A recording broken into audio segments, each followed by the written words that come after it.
Hey y'all, welcome to this week's episode of Ducking Realitea. In the pond with me today is Johnny Dismal, and I am excited to learn. Fuck yeah. Yeah, well, I met Excited you. to fucking teach. You always are. Well, because I met you, and we met through festival bartending, basically. Yep. You came in and was doing work with Sandy from Fireside. She's like a through line through everything in this podcast. that makes sense. Makes a lot of sense. You know, because it's where I met most of the people that I've interviewed and things like that. So, but we met, and when I just found out about what you did festival-wise and like the things that you do, I was so curious. Like, how did you get into that? What is that like? How do I come? Yeah, right. Yeah. Well, you worked outside lands. Yes. Years ago. A couple times? Three times? I've done it 3 times, yeah. Okay, yep. And is that like, so how did you, well, tell us, Maddie, or the Johnny Dismal story. Oh, Jesus. Like, what's your origin story? My origin stories? Well, the hardest question to ask is where I'm from, because I'm from so many fucking places. Born in Maryland, at the age of 2, moved to England. Oh, wow. For 3 years, and then Italy for 2, Germany for 2.5 years. Is your dad military? Dad was Air Force. Yeah, like if you ever hear the band Rammstein. Yeah. They're from Rammstein, Germany. It's the name of an Air Force base. That's one of the most things that it's most famous for. I went to a Rammstein sauna, like, concert.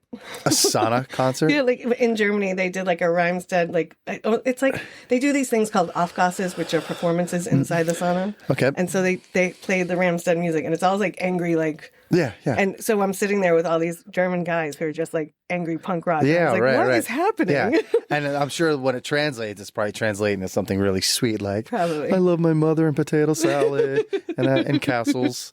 But it just sounds, rah, rah, rah, rah. Oh, yeah. And the guys came in with like black hoods and fired ice balls. It was an amazing experience. Okay. It was wild. That's why it's sauna.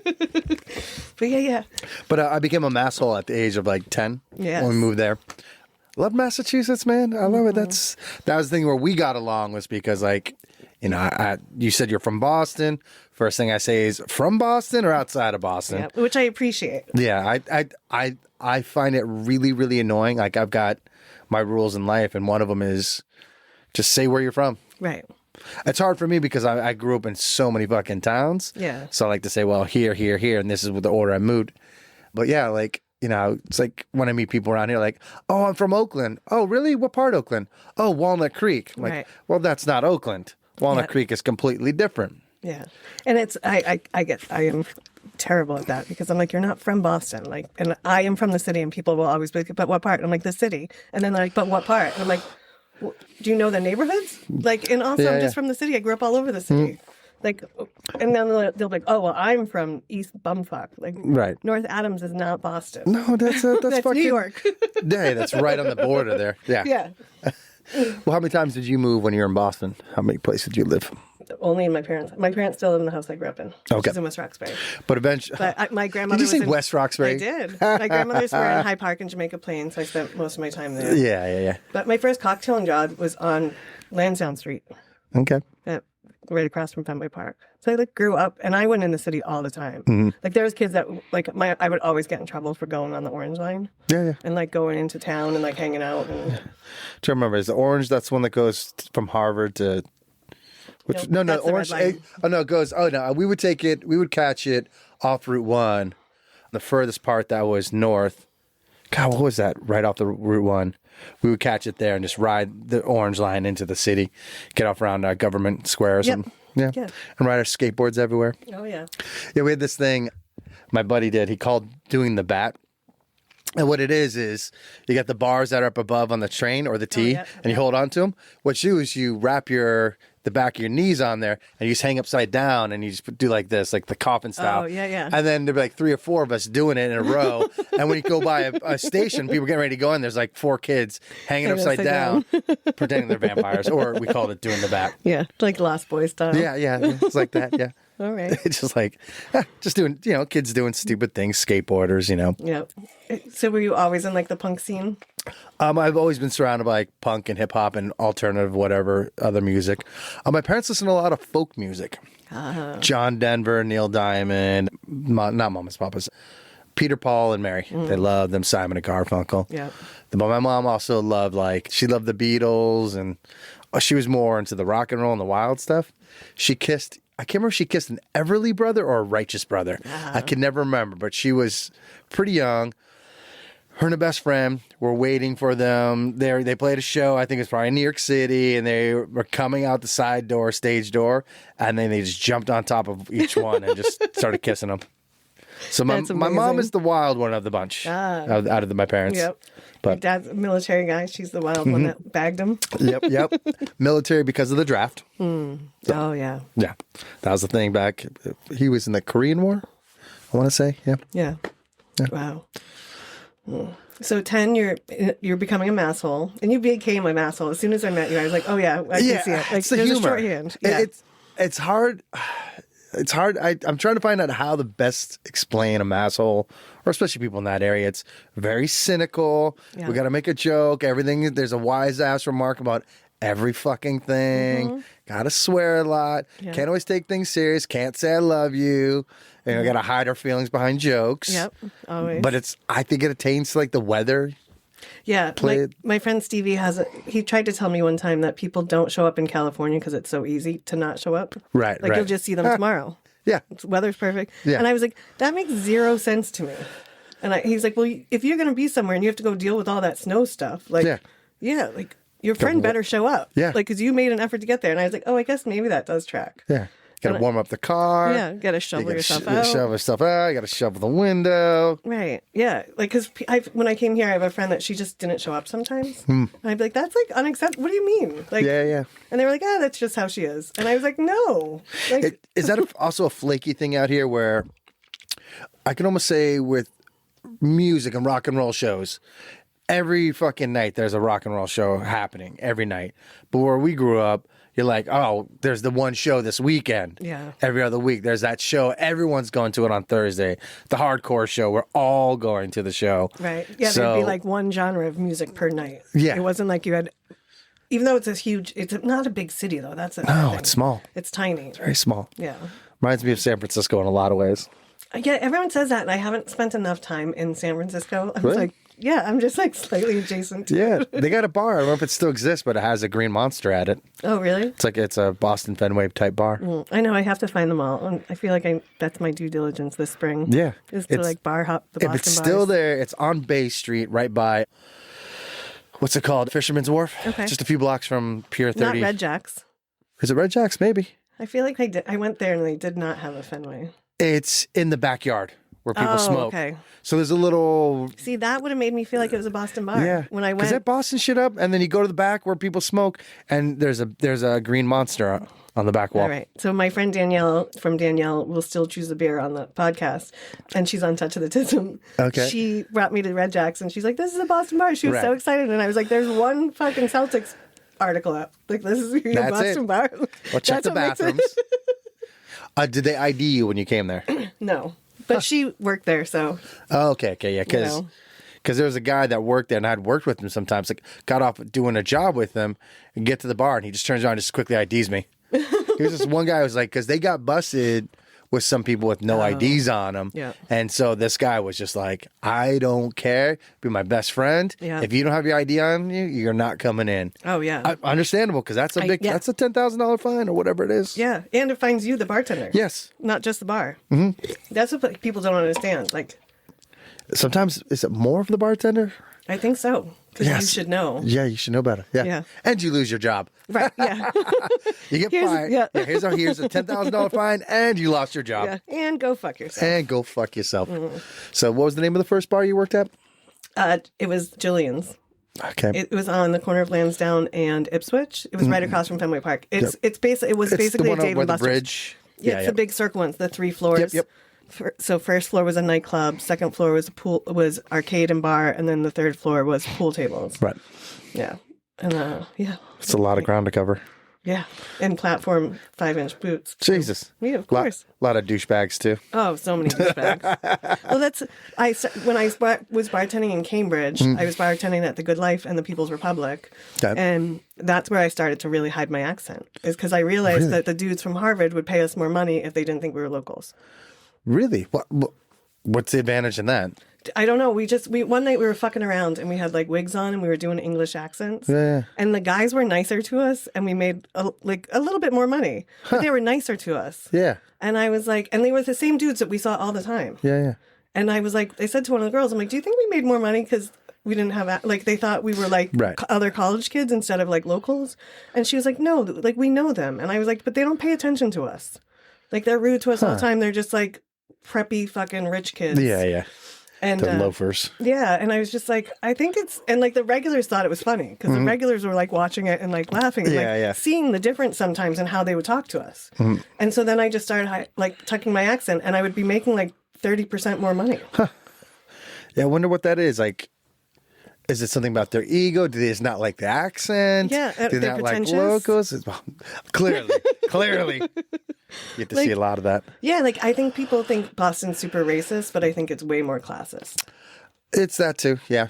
Like growing up was very racist in the 80s. That's what I noticed. Yeah, I mean, like in the 90s, like, I mean, 80s, I was still kind of young, but like in the 90s, like there was parts of it that were super racist and like it happened. I'm not denying it.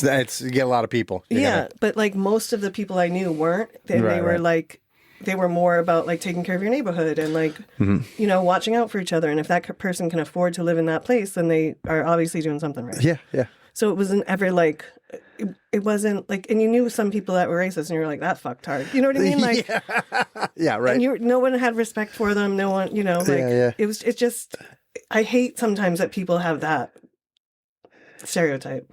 Yeah, I think they're just probably thinking because it's so white and Irish. Like there's a lot of that there. Right. A lot of that. And it's also used to be. Yeah, a lot. Yeah, it used to be. Also tributes to the weather too, you know. Yeah. But yeah, just probably, I do remember in the 80s and, you know, people said in the 70s before I got there that, it was race. But it's just, you know, as time goes on, and the thing I always say is that like, you get more people mixed race, all this stuff. And the reason is just because people be fucking. Yeah. People are fucking like, oh, you're hot, let's fuck. Yeah. And you then don't they have care kids. if you're attracted to someone. Yeah, there's like, oh, let's fuck. Yeah. It's just been happening for generations. I mean, in a sense, I always say we're all mixed race because I'm like, what am I? I'm German, Sicilian, Spanish, Portuguese, French. And I know some people will say all those things are white, but if you go up to someone who's fucking Sicilian and someone's Italian, they'll be like, there's a big difference between those two things.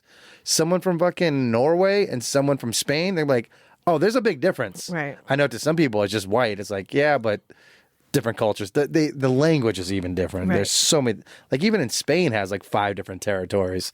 You know, it's like, oh, you're from the north of Spain, you're from the south, are you by the beaches? You know, it's like. And then there's like hierarchy within those too, within the belief systems of people. Right, yeah. Where it's like, you're all just people. Like, I don't, like, just be a good human. Y'all shit, y'all eat, y'all fuck, y'all drink. Yeah. Like, just be a good human. Like, who cares what, like, I never understood that, judging people for just their looks. Like, judge them because they're an asshole. Yeah, of course. But, like, that's different. And also make fun of them as much as possible to your best friends. Yeah. But that's because you're just making fun of their hair or whatever, you know, but. Yeah, it's like being judgy for the fun of it, not for, like, being an asshole. Yeah, that's like, I got buddies of mine that we're on a little text thread. We've been doing it since like COVID. And you met Colin. Mm-hmm. You grew up down the street from me. Then there's my buddy Maddie. And he's from just outside of Albany. And then our friend Ethan, who he's born in Panama, but he grew up in Newburyport as well. Oh, okay. And we're just spend a lot of time just texting shit to each other, like just laying into people. Oh, yeah. It's like, oh, tragedy just happened. Like, I'm sure, like, when 9/11 happened, I think it was probably a couple hours where probably, you know, we cried, and then we're like, okay, who's got the first bad joke? Yeah, absolutely. Yeah, that's how I live my life. Like, if I've gotten, like, into fights with people because I've made jokes about, like, I made jokes about a dead boyfriend. I made jokes about, someone dying, or, like, you know, he's still dead, whatever. And someone was like, that's so, you have no respect. And I'm like, hold on, time out. Yeah. 1, you don't get to judge how I deal with my grief. No. 2, it is fucking funny. It's hilarious. Like, if the joke's funny, the joke's funny. Like, you just laughed and now you're mad. Like, but you laughed because it's funny. And it's like, humor is it's good medicine. It's the best medicine. It heals. Mm-hmm. Yeah. Laughing and crying. 2 good things. Yeah. I usually cry when I laugh so hard more than I cry any other time. Okay. All right. Yeah. I could see that. In a deep cry, laugh. Yeah. So when you're in Newburyport and growing up kind of, you know, Heading into the city for the punk rock scene. Yeah, it was more the punk rock was, we didn't go to the city for that. We had Salisbury Beach. Was that? Yeah. Good old Salisbury. Slutsbury, as my buddy calls it. There's Slutsbury and Shamesbury, which is Amesbury. There was a club on the beach, and that was where all the hardcore and the punk rock bands came. What's it called? Is that the Vertigo Goes? I can't remember the name of it. It's just a bar now on the beach. But it was like, yeah, you go there and there'd be like 100 kids. Just whatever show was there, we were just always there. There's a lot of hardcore bands because hardcore music's huge in the Boston area. Yep. That's like something you don't see as much out here, I got to say. I don't know if that's just more of the East Coast is really into hardcore music. Like, it's out here, but not the way... Yeah, back then it was huge. It was also, it's the 80s and the 90s. Yeah, like... Murphy's Law and Biohazard and all these bands that we would go see and shit like that. Sick of It All was like, they were the big ones at the time, and Shelter and all these other ones. It was like, those are the bands that were big we were watching. Then we had our local bands. My favorite was the band called the Bruisers. I don't know them. Portsmouth, New Hampshire. You know the singer. I do. Everybody knows the singer. Okay. That's an easy one. But yeah, he was going to tell us who we are? yeah, he was in a band called the Bruisers. It was a 4-piece, like oi. They called it street punk. Oi punk. Oi, yep. They're really fucking good. The way they did it was a little bit different because like the main guitar player was really into like rock and roll and rockabilly. Okay. And so his solos had this like very 50s kind of style. And the way he played his guitar was this very street rock and roll thing. It's like what Social Distortion wishes they could be. But they sang like a lot of skinhead working class type stuff. And they're like, it's about like, hey, the hard work, taking care of family, and all the things like that. The singer, later on replaced the singer from Dropkick Murphys. Oh, okay. So there's Dropkick Murphys basically has 2 singers now, or did, and Al Barr was the guy who came in on the second album, and he just left the band recently. Oh, okay. So he was their singer forever. But when people hear that voice and see him, all I think about is the Bruisers. That's where my head goes. Right. And I like him. I thought it was great for him to play in that band, sing in that band. And I think he left due to family issues where he wanted to be home. Yeah. Because that band tours a lot. Yeah, they do. They're on the road all the time. I'm always surprised to see how much of a year they're spending on the road. Yeah. And I'll openly say it where I just think since he left the band, just as much as the guy Casey, I like his voice and singing style, but it plays better off of Al's voice, like scratchy voice and the more high-pitched voice. And I just think his lyrics are kind of terribly generic. Ooh. They're very, very boring. It's like they've always done a political thing, but it's like when they sang about like local neighborhoods and people they grew up and the family thing, they told these beautiful stories. It's a wonderful story about the local guy. He's our bar room here or whatever. And now they're just like, the government sucks because they suck. And like, wow, you are really creative. Yeah. I don't think I've listened to any of their newer stuff. I listen to their old stuff, but like... It sounds like a 13-year-old wrote the lyrics to me. I have issues being a guy, someone who's played so much music, written so many songs, and I'm particular about my lyrics. I'm like, come on, it's not that hard to be creative. Like, says a very creative man. That's the thing. Is like I can write a story and a song in 5 minutes, and I can make that thing sound I give it so much depth because I'll think about it. Right. I'll spend some time thinking like, okay, let's just come up with a story about this young couple who fell in love and they grew apart and they got back together 30 years later when their parents died or whatever. What were their lives like apart? And did they think about each other? And let's tell that's storytelling. Right. So that just, but is like in this beach bar, is that where you got into music? Like, or was it through your parents and their love of music? Because it sounds like they were big music people. They love music. It's one of those, parents are always playing music, and I didn't hate the music they played. Loved everything they played. Just friends. Yeah. We had this one guy who we grew up around. He showed up, and he knew how to play the guitar. And we're like, ooh, you know how to play guitar? And so our very first band was, I bought a bass. Okay. And then he played guitar. We knew a guy in our class, this guy Eric Mellon, who had a drum set. It's really like, oh, you have a drum set? Yeah. Okay, so you're a drummer, right?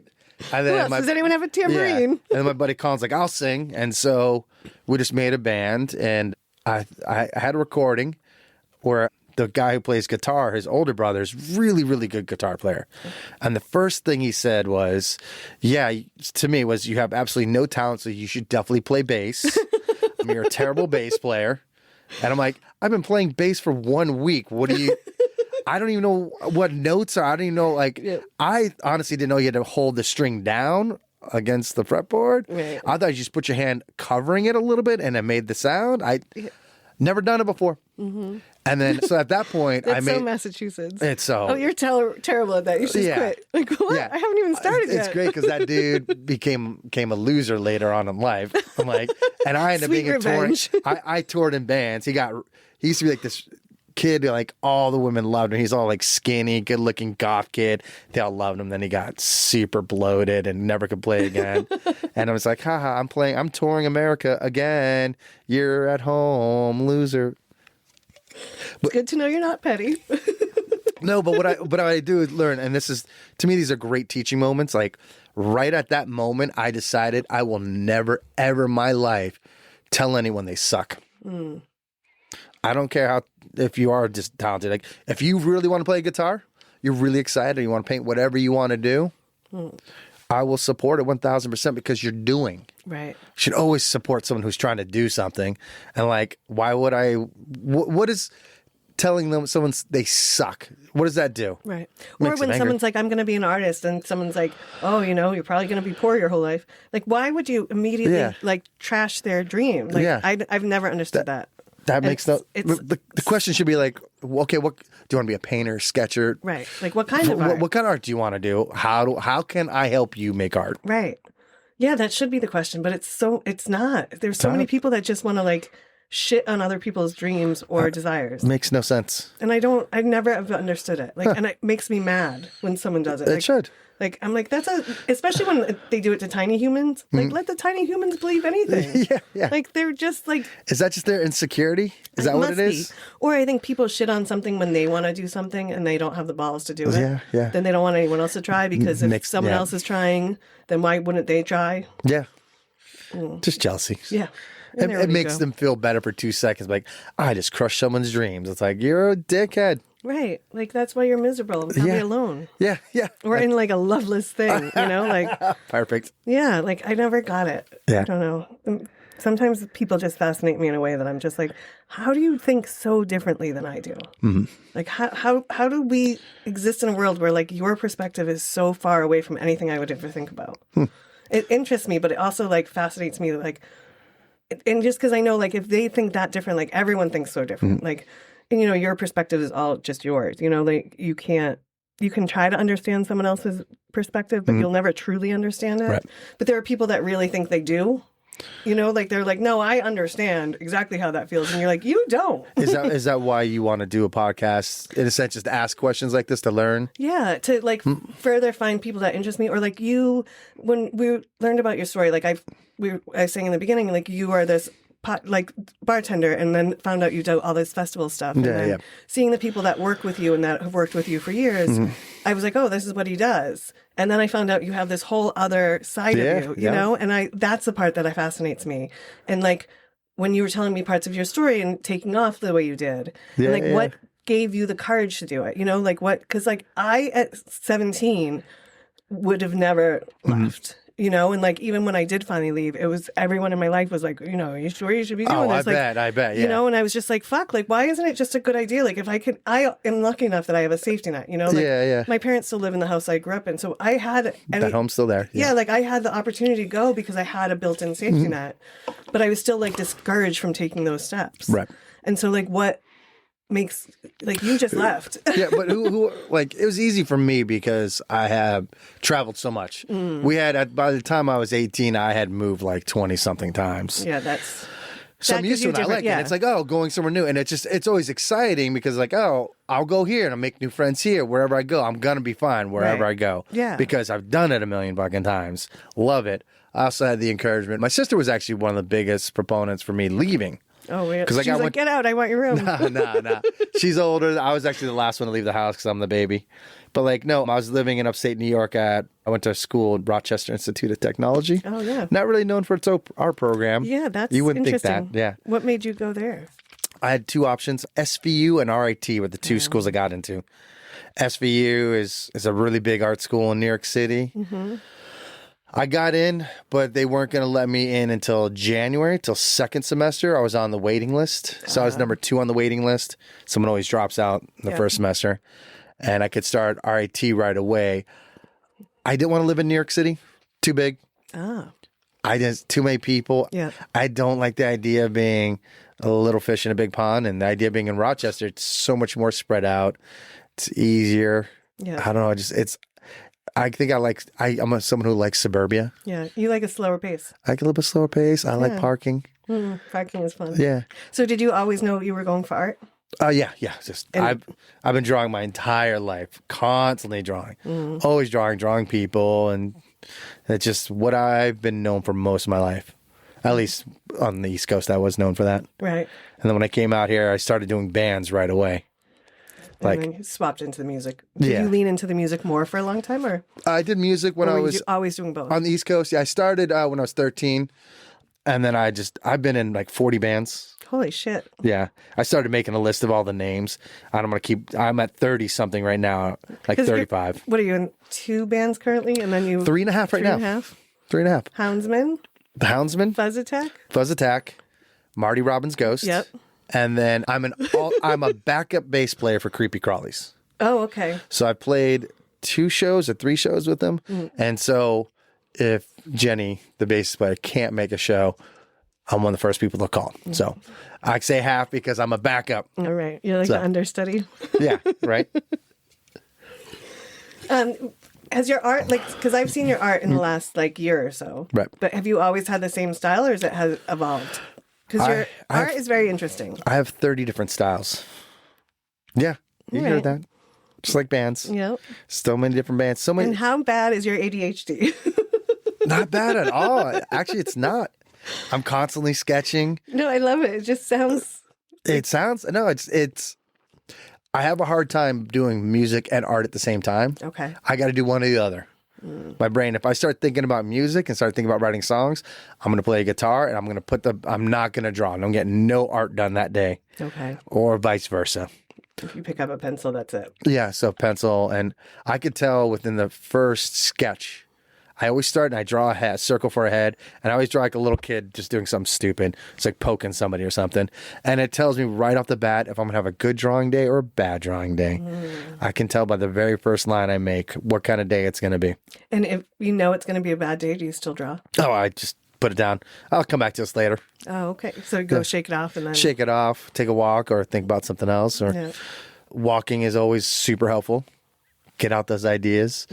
I think that's probably why I don't have ADHD, is because I walk 5 miles a day. So I can sit there and just think about whatever I want. Obsess about the painting I'm on. When you walk, do you listen to anything, or is it just podcasts? Yeah, lots and lots of podcasts. A lot of comedians. Oh, a lot of comedians. Like I love Rogan. Yeah, big Rogan guy. I listen to him because he talks to a lot of comedians, and the stories are fucking fascinating. I like it. And when he talks to actors, like right now, I'm listening to a new one I found. It's called Awesome Conversations or something like that, or Great Conversations. And this one is George Clooney and Adam Sandler talking. Oh, nice. So it's just like, I like it when actors just get together and they talk about the craft and they talk about how they got here. Again, it's just storytelling. I'm learning more about a person's, story. Is storytelling, is that kind of like your through line through all of your art? Maybe. I've watched a million movies. I love watching movies, so I don't know. I have to have movies on when I draw or paint, and they're usually from the 80s, 70s, 80s, or 90s movies or cartoons or whatever. Yeah. Like, I think I made a list for tonight's movies I want to watch for 1,000th time. It's like, what do I watch? West Side Story or Jesus Christ Superstar. Okay. Or The Wiz or Beach Street. Nice. Just like, okay, they're movies I could put on. I don't have to pay attention. Right. It's like a comfort thing. That's a comfort thing. Yeah. Yeah. And odd thing about movies that you pick up on more shit when you don't look at them. Oh, okay. Yeah. Because your brain starts to hear conversations in the background and other things. Like you can hear activity going on in the background because you're not physically watching two people talk and looking at how they're reacting. You can hear the background stuff. And when you hear that, it tells a different story. It tells more clues, like of the story. Like I'll catch things like, oh, that I heard something in the background. There was a knife that fell on the ground, and later on, someone got stabbed with a knife or something. Like, or I'm just like, you catch weird things like, like little foreshadowing, little nice tidbits, as we call them. Yeah. I often have like something on in the background. It's usually like there's like 4 or 5 TV shows or a couple old movies that I'll put on when I'm writing, or like when I'm editing. Sometimes I'll just put something on and mute it just so I have like the Really. Yeah, I realized during COVID that I would do it. Like I would put the TV on in my other room, and then like so when I walked out, there was like almost like something like. You know, so it kind of tricked my brain into thinking like someone else was in the apartment with me. Right, yeah. Or, and even though I wasn't had the sound on, it would just be like people were there. It's the comfort of someone's there with you. Yeah. You're not alone. That's what it is. And it was just like a little hack, and I sometimes do it here. Like sometimes I'll even stream my own stuff and mute it just so it's streaming. Holy shit. And I'll be editing something else. How do you have the guts to do that? Because I would be like, I'd want to look at it and go, I got to fix that. Well, I just mute it so I don't actually listen to it. Oh, that's right. Because right now I don't have audio. There's no visual right now. I forgot. Yeah. I haven't done visuals yet. Okay. And once I do that, then it was hard enough to get used to editing my own voice and listening to podcasts or listening to me have the same conversation. You have a pretty good voice. You got a good voice. You got a good face for radio, as they say. Yeah, thank you. Yeah. Such a compliment. Yeah, but how do you do your editing? What's the editing process like? Luckily with this, I don't do much editing because I want it to really feel like you just sat down next to 2 people at the bar having a conversation. Yep. So I try to do it minimal editing, but I use Audacity. So it's a free program. Okay. One of my friends showed me and it was easy enough to use. So I've just been using that. Yeah. I've used iTunes music thing or GarageBand too once or twice. Yeah. But I found Audacity and it's easy. It's like, it was pretty easy to use. So I just started using that. Is it easier with large files and stuff? Like, yeah, it's like, it just, you upload it. I haven't had any problems with it. Okay. And I've actually even learned how to like save some audio. I've had a couple conversations where some of the audio is kind of like just drops out or someone sits a little too far back. I didn't always wear headphones at first because it makes it, then I just have to listen to my own voice, which is weird. Right. But then I lost a couple conversations, so I wanted to make sure, fix that. So, but yeah, no, it's been easy breezy and it's a really like straightforward program. Okay. So, because this is episode 53 or 4 or 5. This will be 60 something. Oh, 60s now. Jesus. Yeah, 59 went out today actually. Damn. And then there's a couple other filler ones in there, so I'm over it. But I've probably done about 80 like conversations in total. Yeah. When I first started, I lost like 8 conversations that I had done. I formatted the wrong thing. Right. Erased the card. Technical, right? Yeah. Which felt like at one point I was like, then maybe this is the universe telling me I shouldn't be doing this. No, and then I was like, but you stuck with it. You stuck with it. Yeah. Yeah, I really love it. I love getting to talk to people. I mean, I've been doing it from behind the bar for 20 years, and it's given me the skills to ask people the questions that some people don't want to ask or can't ask. Okay. Because I'll ask that to a random stranger. Someone comes in and starts telling me about their shitty day. I'll be like, okay, but what did you have to do with it? Right. Or did you look at it this way? And I probably should have been a therapist, but I hate school and homework. Okay. Yeah. Yeah. Oh, then that's why you're not. Yeah. Yeah. Because all that teaching, they're going to teach you like what to look for. You divide people up into 7 categories and this and that. It's like, I think there's more to it than that. Yeah. And I've been studying people since, when I really look at it, I've been studying people since I was a little kid. Because when my family's huge, my dad's one of 13 and my mom's one of 8. Yeah. And my mom and her siblings are like ridiculously close. Like my mom and her sisters have spent one Christmas apart, and they're 70s in their late 70s. Yeah, and the only one they've spent apart is one of the COVID years. Okay, and they're pissed about it. Like, of course, they didn't just still like break those. No, because my dad also had cancer during that time, so like everybody was being cautious. But I mean, they thought about breaking it, but then one of their other kids was like, no, you can't, and right. Everyone was still kind of nervous about it. Yeah. But yeah, they like vacation together. They like damn. Yeah, it's a lot of. Even when I went on my honeymoon, I jokingly said to my ex-husband was sitting looking at me, and I go, "Oh my god!" And he goes, "What?" And I go, "I just can't believe it." And he's like, "Tell me she fucking showed up." And he really for like a solid minute and a half thought one of my aunts had showed up to our honeymoon. Right. Because it would like not put it past would be shocking. Yeah. Yeah. She didn't, thank God, but like. Yeah. Awkward. Yeah, it was like, that would have been believable. Yeah. First time, popcorn. Yeah, absolutely. So I think, and like I babysat from a young age. So I was like in their houses and seeing how they interacted with their kids and watching then how different interactions would affect a kid, and like watching how like one parent would be kind of like extra stern and this and that, and the other parent's like more loosey-goosey, and the way that the kids developed during that. That's so very observant of you. So it was always fascinating to me. Yeah. Like, I was just having a conversation with one of my regulars about his kid, and they were fighting about something, and I was like, yeah, but you have to also remember, like, he's the kid and like you're the dad, and it's your like, and he was just like, yeah, and I'm like, but also like give him the room, and if you're being honest with him, like age appropriate but honest, I'm like, it's gonna get you a lot farther. I'm like, 'cause every kid I know that's really fucked up is because their family was lying to them. And it wasn't about what was happening, it was about not giving the kid like the honesty of the situation. Really? Like adults, like, you know, scale it to what they can handle. Sure. Or be like, you know, there is some stuff that's going on that I can't tell you about because it's either private or it's adult stuff that we'll explain to you as you get older, but like know that we're kind of taking care of it and we're aware of it, and you know, we're going to make sure it comes out in the best possible outcome. Right. Because kids just want to know that they're safe. Yeah. And so if you're lying to them, they'll figure it out. That's and then one if of they their can't, boundaries, too. Well, yeah, and like, What can I get away with? yeah, but as soon as you lie to your kid and they catch you, you have no authority anymore. Yeah, that's true. Because they don't now. When can they believe you? When can't they believe you? Like, you take away their faith in you. Right. And once a kid loses faith in you, like, Yep. I think that's. And I think a lot of people lie to each other, and that's why people don't have the same confidence in people anymore. Because it's hard. Yeah, the confidence thing is always tricky because I'm usually pretty careful about what information I give out on my personal life and stuff like that. Like, I got my world. Like, I always like to say I have my political views, and people think they know what they are, but I guard them actually really tight. And every now and then I let something out and it pisses people off. And that's why I keep my mouth shut a lot.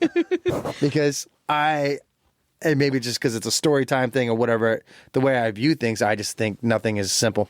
Yeah. I think, you know, it's the way I view politics is in multiple ways, where it's like, okay, the car accident happened. 3 people witnessed it. Well, what'd you see? What'd you see? What'd you see? You're going to get 3 different stories. Yeah. What color was the car? Oh, it was yellow. Well, I thought it was tan. No, it was white. Right. Okay, so that's 3 different opinions. It's like, okay, so, you know, it's just like politics and like anything, it's storytelling. It's like, okay. Right. Yeah. What happened? Yeah. Well, and there's always 3 versions of everything, right? Yeah. What you saw, Yours, what I saw, mine, and what happened. And the truth. Yeah. And like, it's always a mix. So, and if people can't admit that part, then like there is no more conversation to have. Right. And the people that are like, no, I know exactly what I saw. You don't. No, you don't. You have to realize like your brain is a fucker. Like, yeah. Even with video, like there was a video that came out recently about something. I won't delve into it, but it was something like there was a video and everybody saw it. And first of all, the headline and it said one thing. Everybody watched and they believed it. And I was like, yeah, but when I watched it, I saw some other things I was watching things in the background that happened that nobody picked up on. I also noticed there were some edits and splices in it. Why was those 30 seconds missing and then back to 30 seconds and then 30 seconds missing again? Like, what happened between that time? Maybe, I don't know. Right. So it's like, and someone tried to argue with me, like, well, I saw the same video as you. I didn't see that. I'm like, watch it again. Watch it again. I'll point out every little thing I saw, and it gave evidence to the story that there was more to the story than what you saw. Right. And what the whole point of the video was for people to get angry at one person in particular. Right. They're like, we're mad at this person who got drunk at a bar. Okay, well, yeah, she was being an asshole. She was drunk. But how did the bar staff handle it? I know exactly what video you're talking about now. And the bar staff did an awful job. Yeah, they did. Awful job. Because I saw something at the end. I was like, yeah, wow. I'd fire that bartender. Oh, yeah, 1,000% should fire that fucking bartender. That person is lucky they're not going to jail for some shit. Yeah.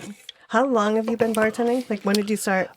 I was with BBC for 23 years. Oh, wow. So 2002 I started. Yeah, give or take. But I didn't bartend for very long. You just became the boss? A boss. Yeah, the way that happened was I was always a good number 2. I was always good at helping because I don't know if it's an East Coast thing or Massachusetts thing.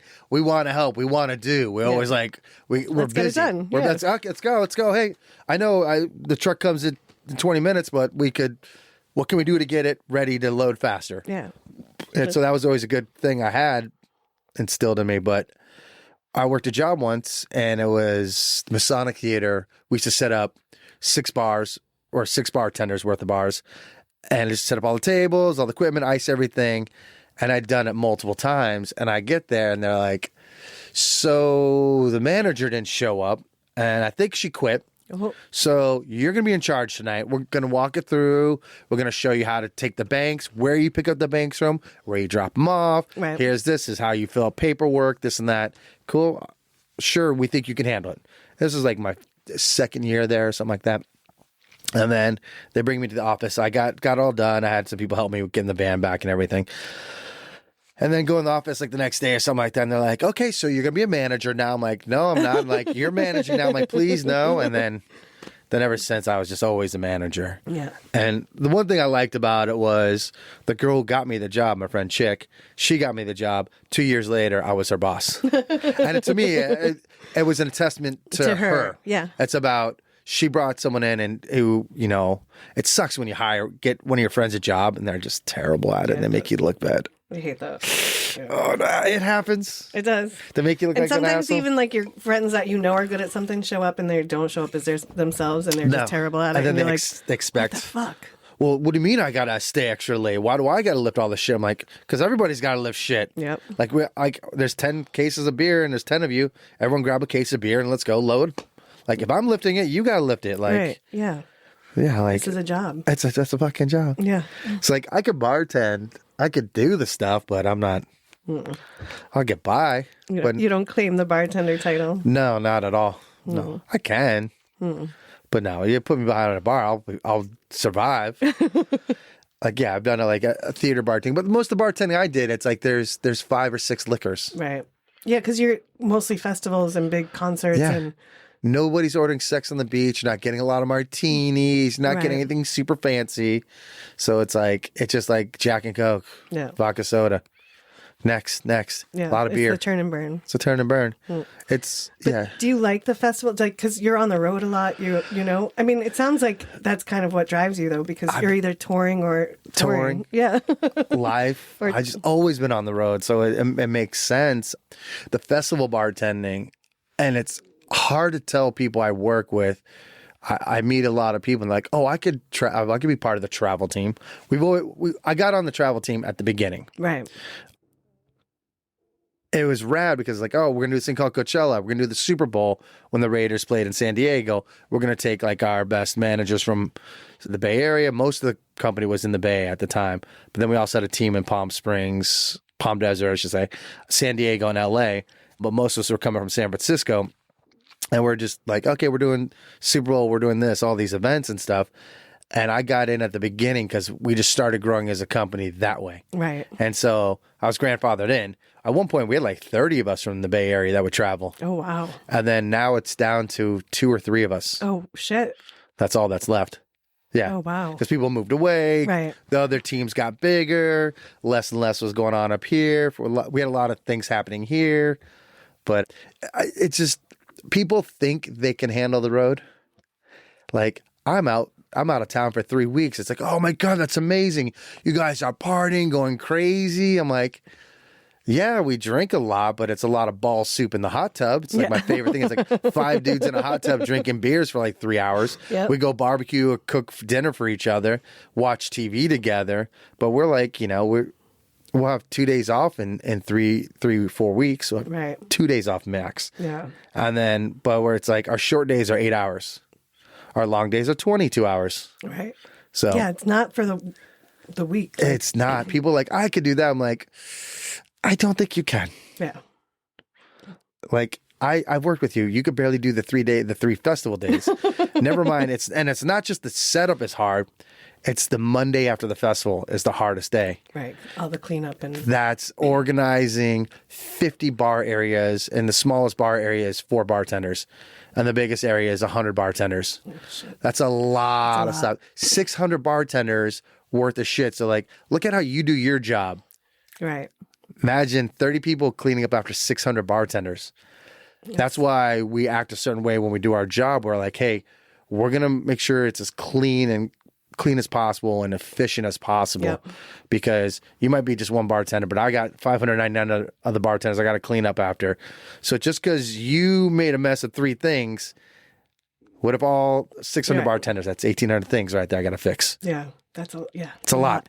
Yeah. So part of your whole festival thing seems like it would probably be more people management than anything. It's herding cats. And like emotional baggage. It is. It's a lot. And there are things that I always take to heart, and the things that I really care about. One is you got to look after your people. Make sure they're comfortable. Always make sure they're comfortable. Make sure, they're getting their breaks. And like, one thing I always say in like my meetings, I'm like, hey, look, if there's a band you really want to see, just come to the side and say, hey, Social Distortion is playing at 3:00 on Saturday. I'm like, I'll do whatever I can to make sure you can go for 20 minutes to go watch that band. Right. Give you like an extra break, because at the end of the day, it might be a 3-day festival and people are trying to make money for their life or whatever they got going on in their life, but it's also fun. Right. It should be. It's not their life. This is half the people I work with. This is just a bonus for them to get a little extra money for a vacation for their family, whatever the thing is, pay for a car, whatever it is.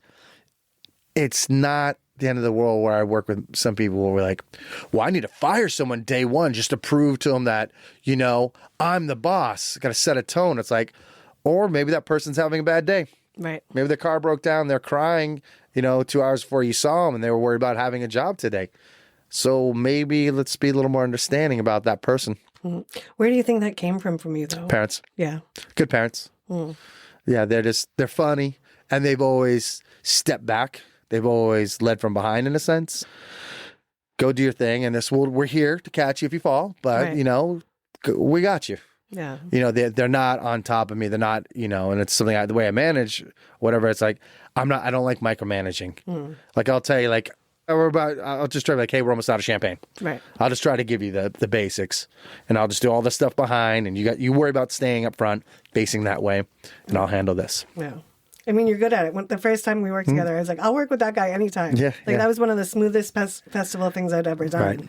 And it was organized. And then to see like I said earlier, to see all the people that worked for you. It's a lot. Yeah. And thousands. I wasn't there for thousands, but to see the ones that have worked with you for a long time, and just to hear them speak about you and things like that was just like, all right, let's get this guy to do more with us. Yeah. And then to find out, like I said, you were not only an amazing artist, but then you were a musician and you had this whole history. Yep. And I was trying not to look into any of it. Okay. So that when we sat down, but it was hard because now, your art is in the gallery that I work with, and your art's all over the place. Yep. So now I've had to kind of learn more. Yeah. But like when I look at your art, it's not beautiful. And I don't mean that in it's not pretty. You know what I mean? Like your art has like a darker vibe to it. Sure does. And so I wonder where it comes from. Like, it's not like it's kind of like you. It's not looking to be liked or be adored, but it's looking to get a message across. Okay. Or share a vibe. That's interesting. Yeah. I've never thought about that. Yeah, it feels like it has more of a message, and it's like a dark humor to it. All my art's always going to have humor. I think humor is super fucking important. There should always be a joke, and you should always smile and laugh. A lot of my art, I believe that I make something for everyone. There's a piece for everybody. That to me is important. I also am very, very animate, and this is the critique I get a lot, is my prices are too low. There's a reason for it. Yep. I'd rather people have it hanging on their walls than hanging out in my fucking closet. Yep. And if someone's like, dude, I got an original painting for $40-$50, great. Yeah. I want that. I want it to be accessible. And you're buying it at a bar. Yeah. That people are like, oh, I could afford that thing right there. People like, yeah, you should charge more of this now. I'm like, why? Well, I mean, to pay your bills. Sure, but that's why I do that job. Yeah, that pays my bills. Yeah, so I can do this, and then, and again, it goes back to the artist. Does anybody make money making art? Some do. Some do. Those are most don't. But I also know those people. I know some of those artists in that world they live in, and it's kind of boring a little to me. Yeah, I don't. Well, you don't seem like you're very you wanted to be in the mainstream at all. No, and I don't want to be not mainstream. I just want to make what I want to make. It's as simple as that. I don't, I'm working on a Christmas series, 25 different paintings or drawings of 25 different Christmas movies, and it's my list. And I do get people at the beginning why aren't you doing this? Why aren't you doing that? I'm like, well, this is the list. Right. You're like, I made a list. I made a list. This is my list. But I encourage people to tell me about some other movies. Like, you know, a lot of ones like, why didn't you do this, this, and this? I'm like, well, that was last year's list. I made all those paintings on last year's list. But those new ones you gave me, I'll add those to next year's list. Yeah. So you're taking in the information, but you're using it when you want to. Yeah. Yeah. Yeah. Because it's a true artist. Yeah. And people told me about some great movies to do. Like the last one I'm going to do, this one's called Christmas Evil. Ooh. Oh, it's fucking I don't think I've seen that. Awful and awesome at the same time. 70s horror movie, or is it 80, 81? It's like, and it's about, oh my God, I can't remember. I saw it once and it's wild. So will you watch it again and then like pick a scene? How do you do your drawings from that? Do you like watch it and pick a scene, or do you just draw something? Sometimes the cover, or I'll just go look for some popular image that people pick up on, and like, oh, that's from that movie, you know. Try to sometimes pay the classics, or I'll watch the trailer or watch the movie. Depends on what it is. Yeah, or your mood. Yeah, my mood. Yeah, yeah. I'm trying to think. What did I? Yeah, I painted the Polar Express last night. Okay. Yeah. It's a nice movie. It is. It's nice. It's pleasant. I like the book better. Yeah. The book has great drawings. It does. Yeah. But I couldn't look at that because they're drawings. I'd rather look at, you know, and I'm not trying to draw the book. Right. So, yeah, you're trying to have your own style. Yeah. Yeah. And how do I draw it to make it look like mine? It's not easy. Where does the darkness come in? Like, so is it always had a little touch of darkness to it, or is that? I saw an Edward Gorey poster once, and I said, "What the fuck is that?" And I absolutely love that. That and a book called Scottish Ghost Stories. Oh. There's this ghostly drawing on the cover, and it freaked me out as a kid, and I love it. And I got my parents, with the help of my sister, my parents, they found the book and they got it to me. Oh, awesome. And I think if you look it up, it's just called Scottish Ghost Stories. It's from the 70s. Okay. And the drawings are black and white drawings on the inside. And it's very much like, what's that? Scary Stories to Tell in the Dark. But it's like that. Okay. But this one was something I grew up on as a kid because I lived in England as a kid. So this is what we saw in the 70s and the 80s. This is the kind of book while everyone's growing up with the other book, which is 80s or 90s. And so it's like, oh, okay. So this is my version. It creeped me out, but I couldn't stop looking at it. Oh, interesting. Yeah, and there's something about the ghost and the smile on his face, and it's just fucking... It's good. So that stuck in my head, and that's really it. And I like horror movies. My brother made me watch a lot of scary movies as a kid. Lots of scary movies. And as kids, we watched a lot of scary movies. It was like Friday the 13th and Nightmare on Elm Street. All those good movies were coming out in the 80s and the slasher films. And so as kids, we're just like, my buddy Colin and I, and my other friends, Ethan and stuff, we would just go to we would go to the movie store and go to the horror section and be like, all right, let's rent these 3 movies tonight. This is what we're watching. Right. So, and then when we got done watching those, we get the next 3 or whatever it is. So many horror movies. So, and think about, like, they're not real. So it's like if I'm painting someone getting their head hacked off or whatever, like a kid just hacking off another kid's head, I'm just laughing because I'm thinking it's like a movie to me. It's not real. I'm not encouraging anyone to do this for real. Right. Okay. The real shit's scary. Yes. But like this, like, you know, it's a kid. He's laughing. He's having a good time, sawing his head off or some shit. And it's funny. And kids love it. This kid didn't. I never watched horror movies growing up. No. Would you watch rom-coms? Yeah, mostly. Okay. But not, or like a lot of like just stupid new, like comedies more than anything. Okay. More than rom-coms. Top comedies. Secret, Airplane, Naked Gun. Yeah. Yeah, things like that. Or like I just didn't watch a lot of movies either. Really? Yeah. It's not a big thing in your family?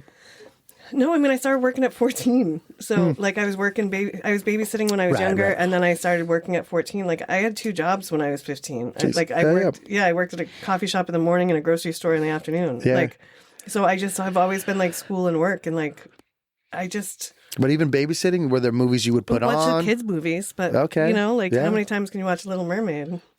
You're like 5, you know? Yeah, right. 5, yeah. Or we were outside playing. Somewhere. I do love me some 5. I do, yeah. I just got the DVD recently because I wanted to see it. It's been too long.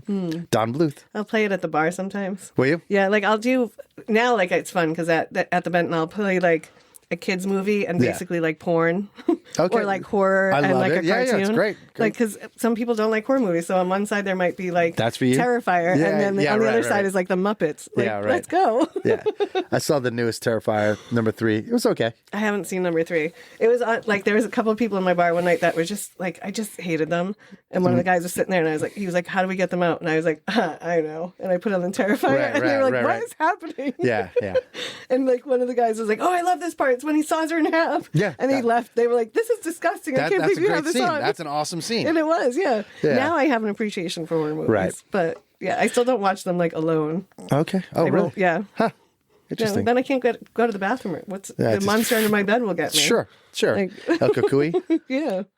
Like when there was, what's the Fred Savage movie? Oh, yeah, yeah. Little Monsters. Yeah, like for the With, longest time, that freaked Howie me out. Mandel. Yeah, yeah, yeah. I was Yeah. like, I knew it. I Yeah. knew there was monsters under the bed. Yeah. That actually makes sense. I forgot how good that movie is. That's right. It is. It's really good. Yeah, because Howie Mandel was great in it. Did that come out? What come out first? That or Beetlejuice, I wonder? Because there's similarities. Like, I feel like Beetlejuice was first, and then... I would say this. I don't know. Because they're both 87 to 89, somewhere in between there.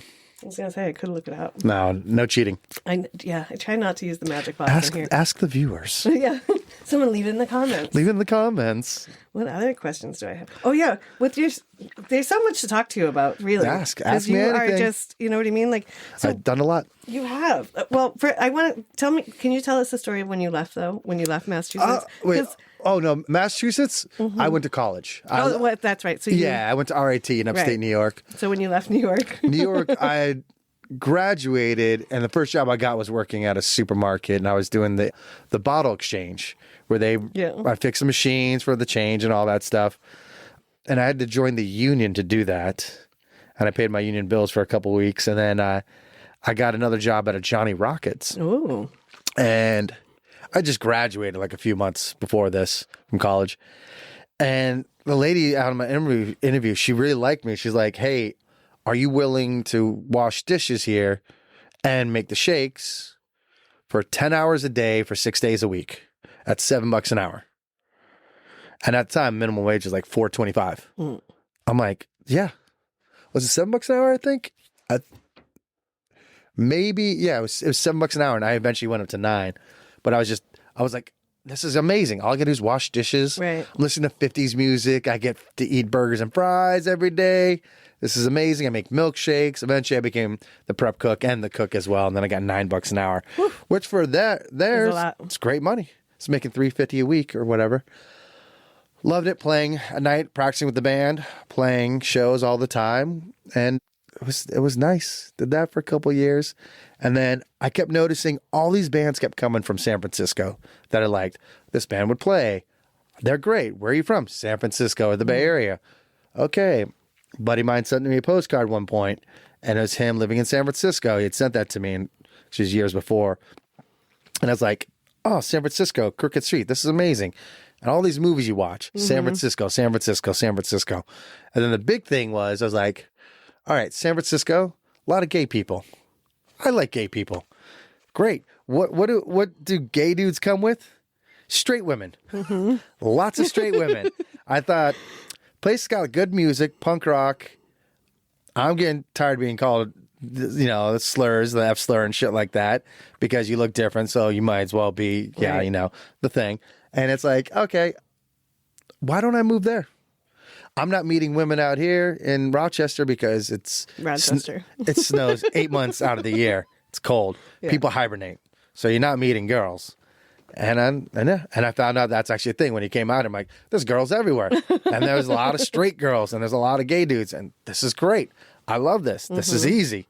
This is fun. I'm not, Fish no in one's a barrel. What's that? It said fish in a barrel. Right. Yeah, exactly. And it's more or less, it's also, no one's going to make fun of me for the way I look. That was a big thing. Yeah. Because, being weird out here that's normal. Were you still rocking the flannels back then, or what was your style back then? Just still jeans, t-shirt. Always like worker shoes, I guess, black shoes. Always I look like I don't know, work in a supermarket or a fucking warehouse or something. I don't know. It's pretty straightforward, punk rock. But but if I wanted to look a little different, if I wanted a mohawk or whatever, I could. Yeah. Could be a little weird. It's okay. It is. No one's going to think twice, and it's actually probably going to be more welcome is what my theory was. Yeah, because it makes you more interesting. And out here, interesting is... More fun. Yeah. More welcomed. Yeah. Yeah. Well, what brought you out here besides a vehicle of some sorts? The weather. Weather. Yeah. Yeah. I had left my ex-husband and gone home to Boston to like lick my wounds and figure out what the fuck happened to my life. Yeah. And I was home for a year and like was doing therapy and getting myself physically healthy again because I had gone through I was still recovering from my neck injury and then I had another surgery, and so I was just kind of getting healthy. And then I was like, all right, I've been here almost a year. Like, I have to figure this shit out and like get out of here. And I happened to reconnect with one of my cousins, and she was out here. And she was like, come visit me. And I hadn't seen her in like 3 or 4 years. Yeah. And she was like, come out here for a couple of weeks. And I was like, all right, screw it. And she was getting ready to sell her company and do a bunch of things. So I was like, yeah, all right, I'll come out and visit and see how it goes. And I came out and I haven't left. Oh, so once you came out of the first time, you never went back? I mean, I've gone home to visit. No, I know that part, but so you were just like, that's it. Yeah, I packed my car full of what I could fit and drove out here, and then was like, I'll come out for a few weeks and then we'll see what happens. And then I was staying with her for a couple of weeks, and she was in a thing that I was just like, all right, I can't live here. Yeah. So I found a cheap apartment and I was like, I'll make this work. And then COVID happened, and I was like, fuck, do I go home or like, do I stay? And I was like, I think I'm going to stay. Like, if I can swing it. And so I just kind of started hustling, and here I am. Well, you were always bartending while you're here, right? I started bartending about a year after I was here because for COVID. Yeah, because what were you doing during COVID for money? I was running a cannabis company. Okay, that sounds about right. Yeah, it was great. I loved it. I learned so much, and I love cannabis. I use cannabis to get off opiates and to manage my pain. Right. And I thought, like, if I can help other people do that, and so I was, working for a few different guys and really enjoying it, and then. Turned out the people I was working for, some of them weren't the really people that I wanted to. When I moved out here, I promised myself I wouldn't put money into a pocket I didn't trust, and I wouldn't do anything that didn't bring me joy. Right. Like, I wouldn't stay in anything that I didn't like. Right. And so I kind of walked away from a few things that financially was probably stupid to walk away from. Sure. Because a lot of stuff I had sweat equity and things like that in. But then I found Sandy, and when I met her, I was just like, "She's so amazing. She's and I was sweet." like, "Wait, I can just bartend again." And I was making enough money to. She's a hustler. Yeah, and working with her, and then she helped inspire me to go after kind of my own dreams and to realize I could do it all. I can build my own business and be the person I want to be in the community and do things to help the community. Yep. And if I can help anyone, I'm going to do it. That's always me. I have customers that come and talk to me all about their whole life, and I love that. I love being the soft spot in someone's day. I love being the spot where someone comes to change their day or come tell me about their good news or their bad news or, I just love change being a part attitude. of it. Yeah. Yeah. I'm like, all right, well, how are you today? What do we need to do? Do we need to vent? Do we need to cheers? What do we need? Porn, horror movie, cartoon. What do we have 80s. to do? Yeah. How do we fix your day? Yeah. Or sometimes you have to remind someone that there's something that they're going through isn't so shitty. You're like, all right, that's hard, but you just asked for all of this. you got to do the work too, Yeah. And kind of being the person that's a little bit honest with them too. Giving them the tough love of that when they need it. Yeah. Yep. And knowing the difference, and just I love it. Yeah. And I've thought about going back to things I took a job at a university a couple of years ago and was doing student services and running that, and I thought I would love it, and in theory I did, but the kids wouldn't show up. They wouldn't follow through. Oh, that's so disappointing. And it would break my heart. Yeah, because you care. Yeah, and I was like, I hate this. I hate the students. And the president was like, you don't hate the students. You care too much. Yeah. And I'm like I was like, I can't do this. That's I'm stressing. depressing, and I'm taking it home. And I almost moved a student into my apartment because they were almost homeless. And I was like, he was like, you can't do that. I'm like, well, I can't leave this kid on the street. I can't. And he's like, you really can't do this job. I'm like, I can't. I get too involved. I love hard. If I care all the way. It's something I have to be conscious of. That's a good quality. It can be, but it can also be. It gets you in trouble, but it's a good quality. Yeah, and I just was like, I can't do this anymore. That's why Sandy's such a good fit for you, because Sandy gives a shit, and her big thing is that she just wants to help people get better in their life or in their world. She wants to help their world be better. Yeah, and because our vision aligns so well. When we met, it was kismet. We were just this and this, and we just became the fastest friends. Yeah. And then because I have been doing this for so long, she was like, wait, you know how to do this? And like, you have the business sense of it. And I was like, oh yeah. So like, we just did a bunch of projects together. Right. And then to see all the things that she was involved in and like, Still that was is. just, yeah. And it just inspired me to be like, oh wow, you can really do it all and be the change in the community you want. Yep. So like, I thank her for like so much. And just how you manage that. That's it's a lot to manage, but it's still it's fun. Like I would work 15 hours a day on all this stuff that I do, and I enjoy. Like I am a workaholic, right, and I have to get somewhat or better you're an about East Coaster. Yeah, I'm not even a workaholic. It's not a on the East Coast. workaholic. That's just because we got to work when we can because we don't know what tomorrow might be a snow day. Yeah, and we're stuck inside. Done. Right, exactly. But I'm stuck inside. Light a candle and put on some cartoons and paint. Yeah. Do you think that you share like because your art? I was trying to figure out like where you seem more like you is in your art or your music. And it seems like you kind of blend really well across them. But like, is there one that you lean into more? Can't. No? I'm constantly filled with both. I have a goal this year to write and record 50 songs. Wow. That's a goal. 50. So you like to give yourself big, huge goals. I got it. It's like I'm doing the Christmas one. I'm just behind on that one. February, I'm doing a whole Black series again. I don't know if you saw the one I did last February. Chocolate told me about it, and then when I was going through stuff for the website the other night, I was looking at a bunch of it. And like that's where I don't know if political is right away, but passion, like ideas. I try to view the world, and people always like whatever you want to say politically, whether the Black Lives Matter thing, this and that, all the different things, how do we teach and all this stuff. And I just try to think, well, if I was a teacher and I was teaching students, what I would do for the month of February, I would say, take these 28 students, go, all right, every one of you has to write a story about someone in the Bay Area that is Black, whether they're half, 25%, whatever it is. Tell their story, and no one can have the same story, and then you have to present it to the class. And if it's someone famous, I want to know something about them that no one else already knows about. So one example was the Pointer Sisters. There was 4 of them when they started out, not 3. Right. It wasn't until the 80s that it was when 78 was when they one of them went out. They wrote most of their own stuff. They had in 1975, like I'm trying to find what's interesting about them besides just I'm so excited, right. Which I fucking loved. And I had a huge crush on one of them. God, I had such a boner for one of them. I found out that in 1975, they won a Grammy for Best Duo or Best Group Country Song. Oh. Exactly. Interesting. Nobody knows this. And this happened to be at the same time Beyonce was doing her country album. People are like, oh, people up in arms, whatever the thing. People are like, should Black people do this and that? It's like, I don't give it. It's music. To me, I don't give a shit. But I'm like, yeah, but does anybody remember that the Pointer Sisters won a Grammy for a country song that they wrote? Nope. I'm like, there's something. I love education. I love learning something new that I didn't know. Right. And I love teaching that. And so my idea for the whole Black series was like, did you know this? Did you know this about the Black Panthers? Did you know that one day they had Rosa Parks and, oh my God, what's her name? She's passed away recently. The poet Maya Angelou came in. Mm-hmm. And like one thing I wanted to say positive about the Panthers was their big thing was about community and classroom. Mm-hmm. Teaching Black children like the importance of just eating and having food to eat and what you're learning, what history you learn. There's so many things they want to do. They had this idea of how they wanted to teach a school. So they made a school. So they started a school, which lasted for a little over 10 years. Oh, wow. Rosa Parks and Maya Angelou came to visit and other famous people. So I wanted to talk about that because most people think the Black Panthers, they think the afros and the leather jackets and the guns and it's very militant and this and that. It's like, yeah, but that wasn't what they were about. Right.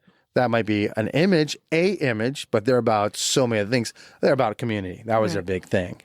And it's like, oh, okay, how do I talk about the Black Panthers and teach people? So they go, shit, that's awesome. I didn't know that about them. How do I take a stereotype of someone and go, but did you also know this? Right. Well, because you're looking at the multidimensional of it. Because that's life. Right. Everyone. It's full of so much. Everyone's got many great stories to tell. And I like to hear you talk about the storytelling, and then to know like your music and your music tastes, and like I was looking up some things, and I was going to ask you about the Marty Robinson Ghost because it's one of your stage Marty names. Robinson Ghost, yeah. And then I was reading about it. I was like, oh, it's like a callback to an old Marty musician, Robinson, and like kind of the 50s, outlaw 60s, like 70s. lifestyle. Yeah. And I was like, oh, that kind of tracks. Yep. Yeah, and that the idea of Marty Robbins Ghost, the band is in a sense it's a communal band in a way. Because it's me with my friends. Right. It's like maybe just me and my buddy Mick, or me, Mick and Louie, or Colin will play, or just me and Colin will play, or Chocolate. And the idea is that if Chocolate's around, well, we're going to have her sing some songs of ours with us, and then we're going to play some of her music. And the idea is that anyone could come on stage. Just like if you had written a song, it's like, well, why don't you come up? We'll back you up. We'll be your backing band. Right. And so now it's about everybody in a weird way. Yeah, because you seem like you like to be in an ensemble as much as you like to be kind of in the forefront of anything. I'd rather be behind, not in the front. Leading from behind. Yeah. Just like your parents. Yeah. It's also, I always say that there's two ways. There's back house manager and front house manager, and I'm a back house manager. I'd rather be back helping, like getting the bartenders, the people, like you have the personality to be up front. Why would I not have you and Tara May up front, and Chocolate and Ray, like have all y'all up front, even Scotty, like great. Scotty can go both, but it's also Scotty really loves talking to guests. That's where he shines the most. It's like, I want to put him there. I want to put you there talking to the guests. You're much better at it than I am. But I'll make sure that when you need beer, that there's beer right here in the bucket for you. Right. If it's not there, I got it right here for you. I'm ready. Yeah. So. No, yeah, I mean, you do a great job at it. Like, it makes it fun, too. Like, and everyone that I've worked or met through working with you has been fun. Yeah. Which is nice. I mean, Chocolate now has become one. I talk to her almost every day. As you should. And she's amazing. In Cambodia. Yeah, I love her. Like, and I know, like, I joke that I fall in love all the time. Like, I'm like, oh, I love this person. Like, and I love it. And I make it weird. I tell everyone, I'm like, okay, I love you. Like, the amount of customers that I'll be like, okay, have a good week. I love you. I'll see you next week. That's adorable. Like, that's happiness. Yeah. And it's like, because I really enjoy what I do and I really do care about them. Yep. They don't come by for a little while. I'm like, hey, where are you at? Like, I know you're doing this, but like, are you okay? Or I'll be like, hey, have you talked to so-and-so? Is everything okay? Like, it's a community. And I feel like sometimes the bar scene is dying a little, and it makes me really sad because like the next generation isn't drinking, and you don't have to drink to come to a bar. No. Like, you can come and have a Coke. You can come and have a coffee. Like, I mean, if we have coffee. You gotta go make sure you have it. Some bars don't have coffee. Is that because people are just moving to the areas are going somewhere else for their fun? I don't think they COVID. I think COVID hurt because people were like, I could save money and not go out. Yeah, I think that, and I think there's a generation of like 20-year-olds aren't really drinking. They're leaning into everything and like health and why would I drink? That's not healthy. And weed is legal. And weed is a big thing. That's gonna take a huge hit. Yeah, and so I think that is some of it. And I worry because you don't have to come to a bar. Like, find a community in the coffee shop. If you go to the same coffee shop every day around the same time, you're going to run into the same people all the time. Yeah. You can build your community there. Yep. It just happens in a bar easier because people are sitting for longer. They're having a cocktail, which is loosening them up. Yeah. And then they're bullshitting, Like, most people sitting at a bar are open to having a conversation. Not all of them, but a lot. Do you advertise enough for the NA drinks? Like, I know a thing I saw in Austin years ago was this idea of a non-alcoholic bar. Like, they're like, someone in Austin was like, I'm going to start a bar, no alcohol, but we're going to be all about mocktails and stuff like that. And they had so many different things on tap. And I thought, that's interesting. I wonder where that's going to go. I don't think it lasted very long. Yeah. But at Coachella 2 years ago, we have these bars called New Bars, which is all NA drinks. Oh, nice. And it's margarita type drinks they have their own NA margarita stuff. And they have like the vodka, and it's not a soju vodka. No, it's not that would have alcohol in it. But there'd be these vodkas that substitute the vodka. Right, the alcohol. Yeah, the NA ones. They have all the NA beers and shit like that. And this is a bar that actually exists in LA. Because I think when I saw the one that existed, I think, it's like anything. It didn't hit right away. Right. But then it dropped, and then it came back a little harder. And then it came back even harder. Now, every bar I have to have an NA beer. Right. And it's not just O'Doul's or fucking Sharps.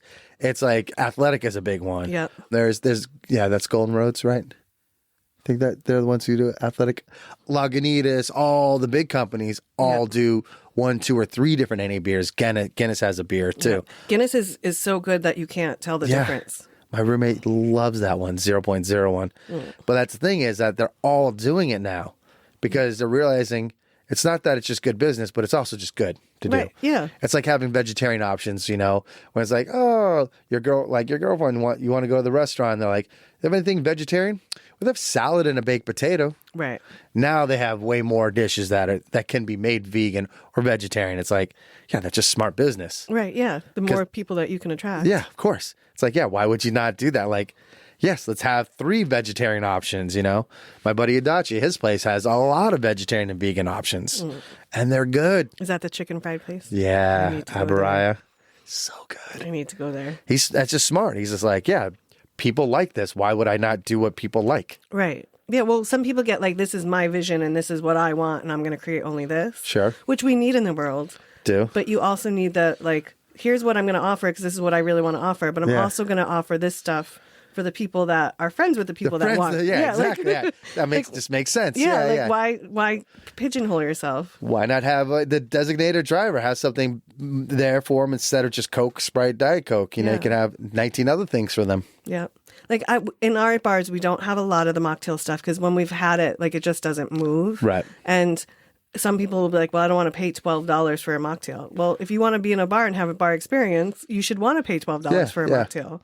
Like, especially if you're going to have one that has all the NA spirits in it. And I'm making you basically a cocktail that just doesn't have booze in it. Yeah, it's got 7 different ingredients in there. Yeah, like if I have to, I don't work in a bar where I have to slap mint anymore because that's not my style. But right. Yeah, if that's the slap thing. the customer instead. Yeah, that's more my style. That's more your style. Right. I'm a very pleasant bitch. Yes. Yeah, I can see that. I'm nice until I'm not, the lines cross. Yeah, we threw a kid out the bar the other night 3 different times. The same person 3 different times. The first time we put him in a lift, like we paid for his lift home. Yeah. And I don't think he wasn't drunk. Like I think he was on as soon as he came in, we both clocked it. We were both like, all right, watch him. Like, but he was kind and he was like nice and he just seemed a little off. So we put him in a lift and like 45 minutes later, he showed back up.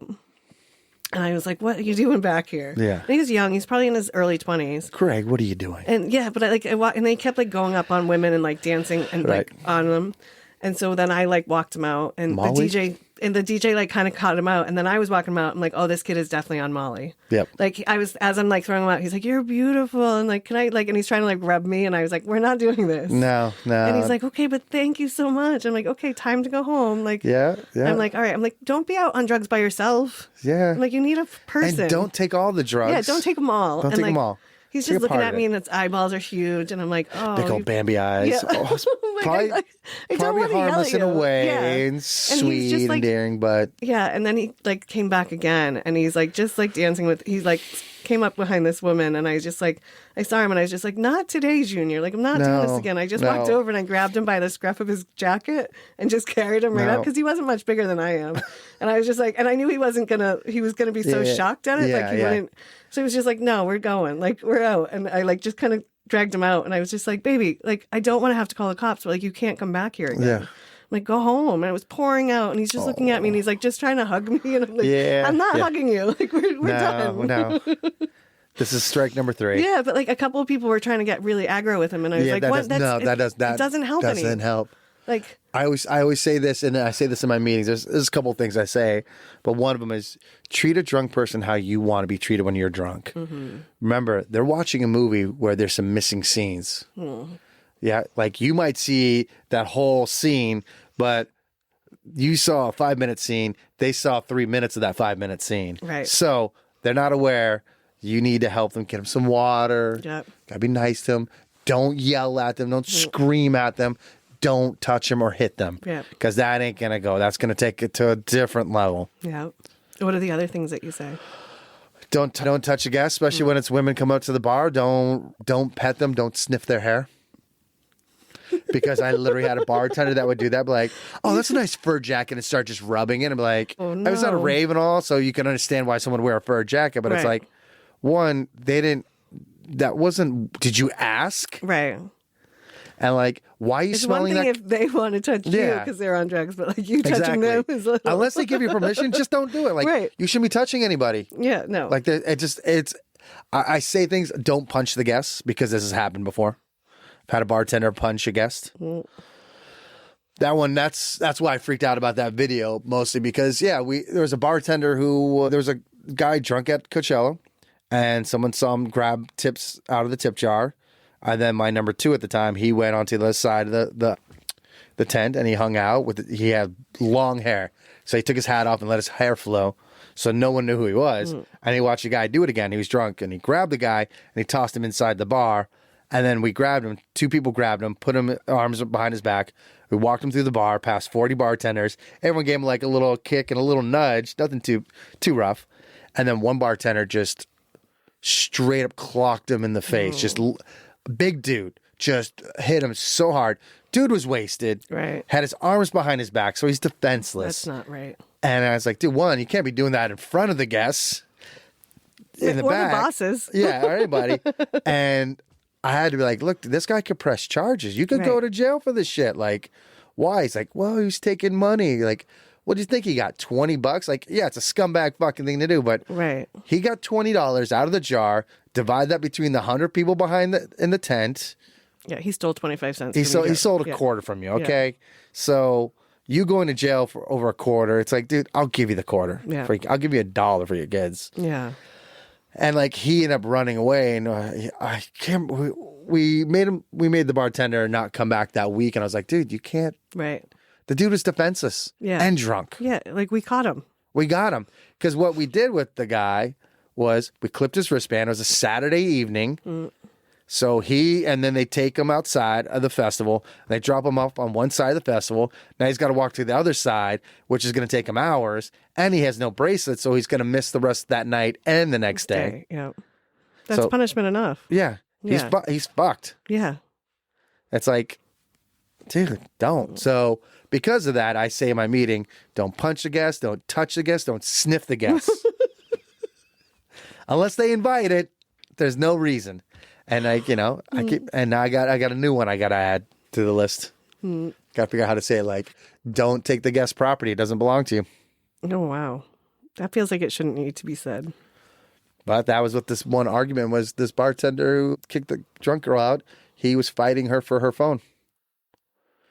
He took her phone and threw it. And then when she ran after her phone, he purposely tripped her and she fell flat on her face on the sidewalk. That sounds like it's just a douchebag move.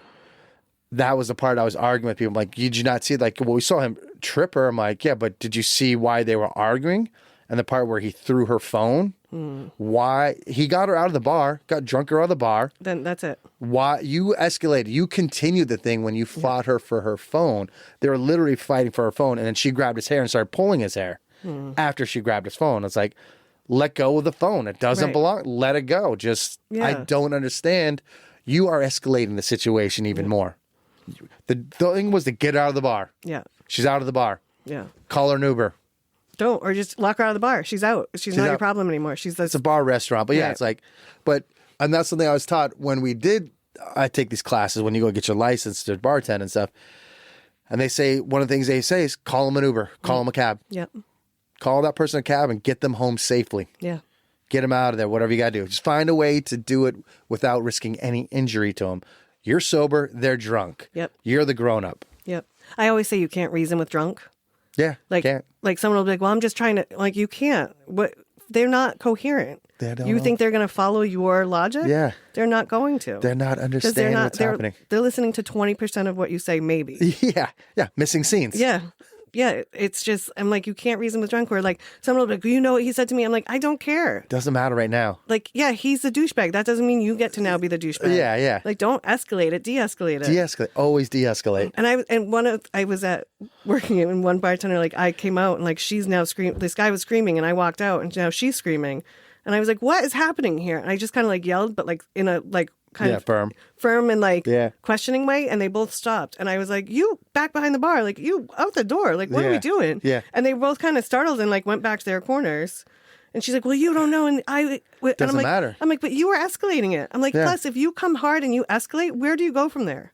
I'm like, I come in and de-escalate it, and then if I have to, I will escalate it. Yeah. I'm like, if but you I'm going have to come that's in. a last fucking resort. Right. I was like, and then they'll be more shocked that you're like, all right, now let's go. Like, I'm taking my earrings off. Like, let's do it. Like, you know what I mean? Like, I don't want to fight you, and I will lose because I'm little, but I will fight you, and I'm scrappy, so you don't know. And it's very scrappy. Like, let's go. Yeah. In Boston. Yeah. Like, but I walked back in from throwing the guy out the other night, and this woman's like, I can't believe you just did that. And someone's like, she's been doing this a long time. Long time, yeah. And I was like, Since 21. I was like, I know how I can handle someone. I'm like, and he is not going to be a problem. And there is a difference to when a woman handles it and a guy handles it. Oh, yeah. I had a time when I had a gentleman who ended up being the father of the bride was harassing one of my bartenders. And he's just like, ooh, girl, you know how to fill out those pants? And then she snapped at him. It's like, excuse me, what'd you say? And she gave him the business. And he was like, well, I was just trying to give you a compliment. She backed him up in a corner by, oh, yeah, you think that was a compliment? Or are you trying to harass me? You know? Right. And she's a badass. And then when I walked up and the second I said anything, he was ready to fight me. It's different when I say something, when he knows he can't hit her. Right. But now I am a threat to him, and he's going to have to duke it out to prove his manhood, where she's fucking caught him in his lie. Right. He's like, well, at first he was like, why don't you say anything? I'm like, I don't need to say anything. She's telling you everything you need to hear. Right. And then he wanted to fight me I'm like, dude, I'm not going to fight you. Yeah. But I realized in that situation that if I had came in there trying to be tough and muscular and security wise, it was going to make the problem worse. Right.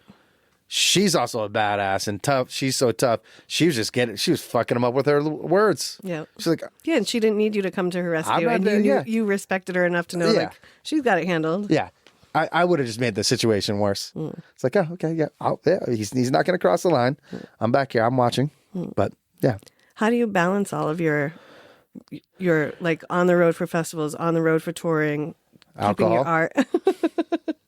Just alcohol? Not as many things. It depends. Depends what the job is. Like I did a Vegas job. I was there for 7 days. And that's when I started the Christmas thing. I was like, okay, I'm going to be in Vegas. And my goal was to not drink any alcohol while I was in Vegas. Okay. And the year before I did the same thing. And I just focused on making art. Get back to my room after work.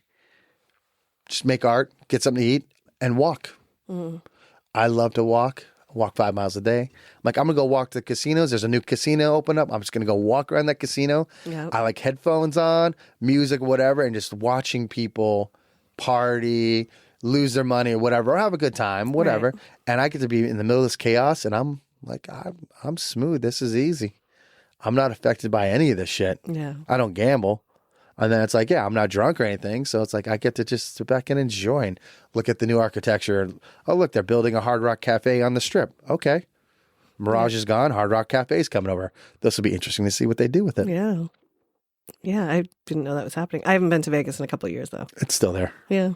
I like to walk Vegas, too.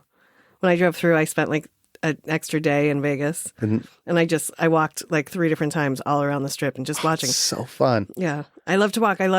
I walk about 5 miles every day too. Right. And I love it. And I always walk outside. If I can. I'll take different routes because I love like the moments that you get to share with people. I call them stolen moments, even though they're not. Like, just like when you're at the park or like walking by the park and there's a little kid with their parent, like just have like a little joyful moment. Yeah. Like I love capturing those moments and just be, like getting that energy from it. Walking behind an old couple as they're holding hands. Like they've probably been doing this for 80 years. Yeah. This is adorable. Yeah. Or like watching like a little kid that's like running across the beach for the first time or, you know, I love it.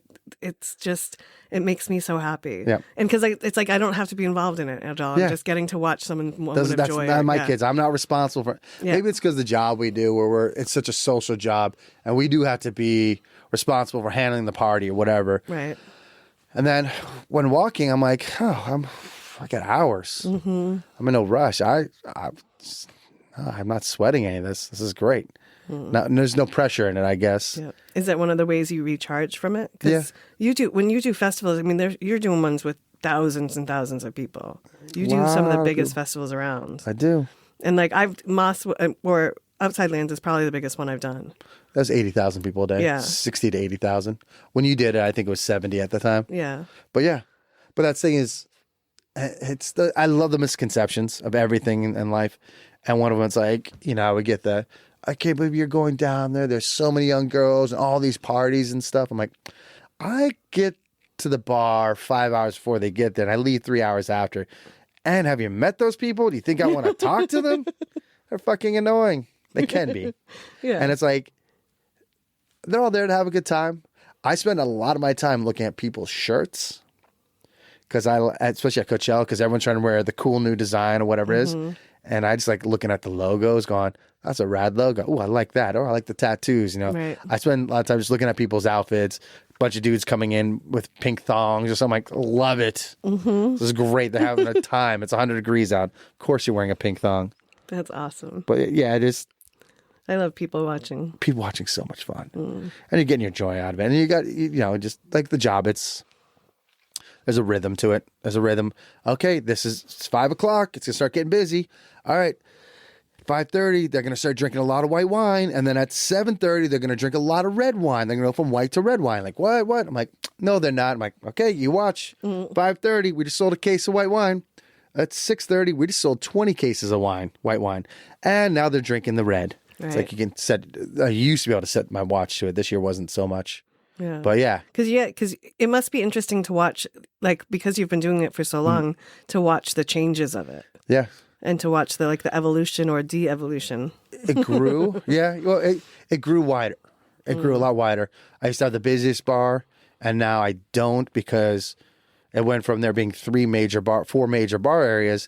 Now there's 53 areas where there's bars. That's incredible. But it could be like one bar could be a room this size with all this grass around it, and a bar with just 2 bartenders just selling cocktails with grass in it. Yeah, because they become more specialized. It's specialized. There's a tiki hut. Then there's a bar that's built underground. You have to go find it. It's a speakeasy bar. Then there's this thing here and that thing there. And it's just like, we're doing a little bit bigger numbers, but the business is spread out. Right. Yeah. It's interesting that like you do all these things that have multiples within them. Yeah. Like you're a man that likes a lot of options, huh? In case I don't. I think I'd just be fucking bored out of if I worked one job, same 9 to 5 every fucking day, I would shoot myself probably. Yeah. I can't. It's also why I'm like my art too. Like I said, I've got 30 different styles. I got styles I could show you from what I did in high school and then in college and then all these other things that I did. Really weird shit, not so weird shit, really cartoony, not so cartoony. Right. Is it just kind of what your mood is, or is it like the message that you're trying to send? Coachella really opened up a lot for me. I was doing 500 paintings a year. Holy shit. Yeah. And mind you, they're all like 4 by 6 inches, but I did some big ones. But it was just, I would do a thing once a week. I'm like, all right, I'm going to do 20 paintings this week. And it's going to be all hip hop artists. And I'm going to paint it all on blackboards. Next week, I'm going to paint nothing but Disney characters. I'm going to do nothing but pink, blue, and yellow backgrounds. And it's going to be all Disney princesses or something like that. And the next week, it's this, I come up with a theme and then I try to come up with a style for that theme. I'm going to paint either loose or straightforward character or, just to see what I feel like. And then you switch between like pencil and paint and everything. Yeah. Sculpture, I do sculptures. Clay, I love playing with clay. Oh, I haven't seen many of those. Yeah, I got a head. I got those. Yeah, I got a bunch of those too. Yeah. Yeah, I don't know. That's why I love art because there's so many ways to make art, so many ways to do art, and I'm also one of those assholes who thinks I like AI art. Oh, that's controversial coming from you. I feel like No, not if you know me. Well, just because you seem so kind of old school and traditional in some ways. Yeah, no, that's why. Because I'm always doing something new. I'm always right. I mean, it makes sense. Yeah. You wouldn't think. I love it because one. I think it's funny for people to argue with me that it doesn't exist, but it doesn't matter. You can't convince me it doesn't because some people say that it's not art. Oh. And I'm like, well, if I say it's art, it's art. Right. You can't convince me I don't believe what I believe. So that you can't win that argument with me. And it's like, I get what I want from it. I look at it and there's some artists I follow that they make animations with it. And to me, the animation is what I like because I wanted to be an animator. It's like, oh, I don't need to hire a studio to take one of my paintings and I could turn it into a short 10-second cartoon. Right. I could do that. I don't need a lot of things to do that. And it's going to look like it's done in my style because it's my painting. Right. It's like, So it's giving you more tools in your toolbox. that's to me, it's just another tool, just another way to create. That's all it is to me. And when I look at certain artists and I see what they do and the colors and the way they go with the 70s or 60s look, it inspires me to make something. So maybe my art might look something like what they did, but you wouldn't know that unless I pointed it out. Right. You wouldn't think that. And so I would have to tell you. And to me and another guy talked about this, and it was like the camera. When the camera came out in the 1800s or 1700s, oh my God, no one's going to, painting's done. Right. No one's going to hire an artist because this thing exists now. Well, there's a lot more people alive, and it still exists. Now it's on your phone. Like, there's still photographers out there, even though everyone's got a camera in their phone. There's still professional National Geographic every year. Yep. Best photograph. They have multiple categories now. Yeah. Like, just because everyone has a phone in their pocket didn't mean the camera, like, you know. Yeah, photographers didn't go away. They didn't go away. Might be able less of them, and, you know, more people can do it, but still got to have an eye for this shit. Yeah. And, you know, people like what they like. And it's just like, I don't know. I like to think about these things. Like, you know, when the convenience store came out, you know, there's the supermarket, there's the corner store, there's, you know, there's a vending machine, you know, all these things exist in the world. Yeah. They still exist, and it didn't put anybody out of, some people were out of business, but some. Yeah, some opened vending machine businesses. Yeah. I know a guy who opened up a vending machine business. Yeah. That's what he did. Now he makes more money doing that. It's like, you know, it's just, you know, learning how to adapt, or how to, like, you know, you got to look how to pivot. I like to say a lot of times. Okay. My job went away. What do I do now? When COVID happened, what do I do? All right, I'm just going to start painting, see what happens. Right. I was making enough money from painting that I made a very conscious decision that I would take no unemployment checks. Oh, wow. I was against the idea. It's like, why? I'm getting paid enough to get by, paying my rent with making art. Yeah. So why would I take money, a government handout? Like, because it's easier. It's easier. And people like easy. They do. And they'll let someone else who needs that, let them have that. But I don't need to. Right. I'm finding other ways around. Yeah. I like that. Yeah. But again, like with like AR and stuff like that, it's like, that's just another pivot. I think AR, it already exists. Yep. It ain't going away. Nope. The genie's already been opened. The lamp's already been opened up. And it's like, okay, it's, you got to learn, just going to have to live with it. Yeah. I don't see AI. We're not going to watch an AI movie, an hour and a half long movie on a big screen. Are we going to see that? Probably. Maybe. How long is it going to take before it looks actually good? I think it's probably another 5 years out at least. Even longer. I think 20 years. I don't know. I've seen a couple of things lately that I'm like, that is AI, right? And where I'm like guessing it. How big is it though? Yeah, it is on my phone. Because you remember iTunes, when that came out, people were like freaking out about the streaming. It's like, yeah, but play it on a good system and it sounds like shit. That's true. And it's like, one thing people don't pay attention to is go to Target and buy a DVD. It's really hard to find. Yeah, it's hard to find DVDs and CDs there. But what you will find is an entire row of vinyl. That didn't go away. Yeah. It's actually made a comeback. And it actually it never went away. It just went underground a little bit.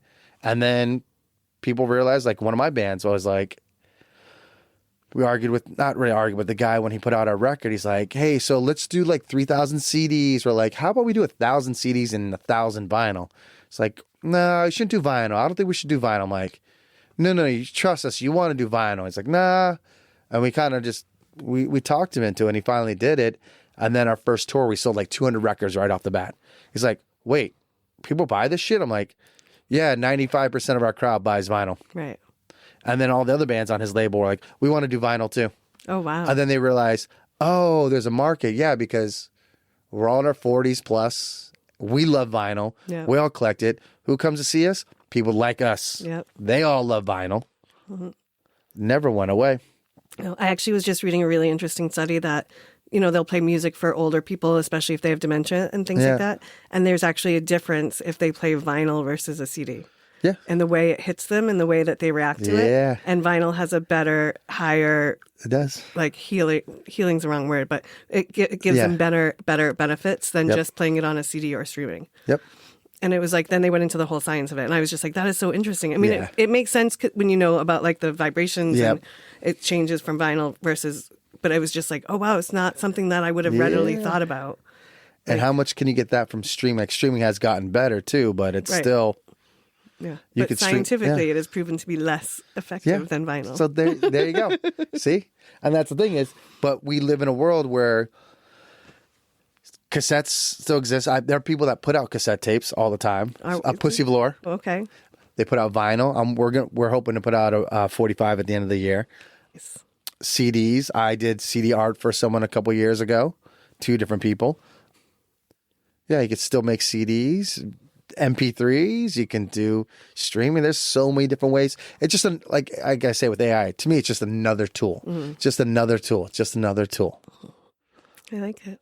Look for your tools. Yeah. And remember, things can be multi-dimensional. They can be, yeah. And don't worry about just like just focus on what you want to do. Like as an artist, I can only say this. Like I'm worried about. I got too many ideas to paint. I'm worried about not being able to paint them all. That's a good problem to have. Yeah, rather than worry about whether AI is going to take my job. I'm still going to paint. Right. It is not going to change a fucking thing. Like paint still exists. Yeah. They're physical things I can paint on. Yeah. Graffiti artists have been around forever. Since caveman was graffiti art. They were tagging the walls. Yep. It's just been happening forever. Have you ever been a tagger? No, not really. Not your style. Nah. I like some tagging art. Like I'm gonna watch Beat Street tonight, and I love that movie. But yeah, it's a different way to.